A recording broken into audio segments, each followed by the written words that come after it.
ഇതിൽ T V Prasad കൂടി നമുക്കൊപ്പം ചേരുന്നു. ടി വി പ്രസാദ്, നാളെ CPM സംസ്ഥാന സെക്രട്ടേറിയറ്റ് ഉണ്ട്, വെള്ളിയാഴ്ചയാണ്. EP ജയരാജൻ ഇന്ന് പാലക്കാടാണുള്ളത്. തിരുവനന്തപുരത്തേക്ക് പോകുമോ എന്ന് നിശ്ചയമില്ല. എന്തായാലും EP ജയരാജനോട് പാർട്ടി ഔദ്യോഗികമായി ഇതിലൊരു വിശദീകരണം തേടിയേക്കാനുള്ള സാധ്യതയുണ്ട്. ഇന്നലെ MV ഗോവിന്ദ മാഷ് പറഞ്ഞത്, EP ജയരാജനും പറഞ്ഞത് ഞങ്ങൾ മുഖവിലേക്ക് എടുക്കുന്നു എന്നാണ്. എങ്കിലും ഒരു തെരഞ്ഞെടുപ്പ് സമയത്ത് പാർട്ടിയെ അല്പമെങ്കിലും പ്രതിരോധത്തിലാക്കിയ ഒരു വിഷയത്തിൽ പാർട്ടി സ്വാഭാവികമായും വിശദീകരണം തേടാനുള്ള സാധ്യതയില്ലേ ടി വി പ്രസാദ്?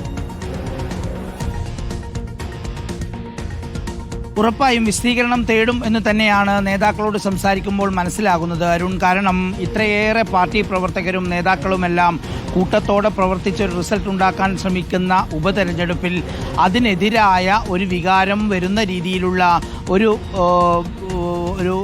സംഭവമാണ് ഇന്നലെ ഉണ്ടായത് എന്ന കാര്യം വ്യക്തമാണ്. അത് EP ജയരാജൻ എഴുതിയതല്ലെന്നും താൻ അങ്ങനെ ഒരു പ്രസിദ്ധീകരണത്തിനെ ചുമതലപ്പെടുത്തിയിട്ടില്ല എന്ന് പറഞ്ഞ കാര്യത്തിൽ തന്നെയാണ് ഇപ്പോഴും പുറത്ത് CPM നേതാക്കൾ വിശ്വസിക്കുന്നെങ്കിൽ പോലും എന്തായാലും EP ജയരാജൻ്റെ അറിവില്ലാതെ അങ്ങനെ ഒരു സംഭവം തയ്യാറാക്കില്ല എന്ന കാര്യം വ്യക്തമാണ്.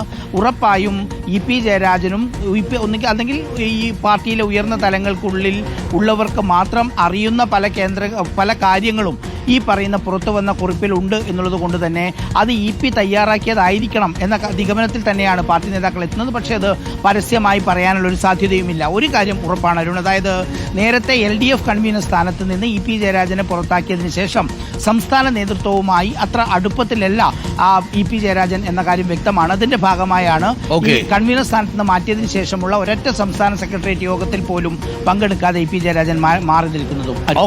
ടി വി പ്രസാദാണ് വിവരങ്ങൾ നൽകിയത്. Thank you T V Prasad.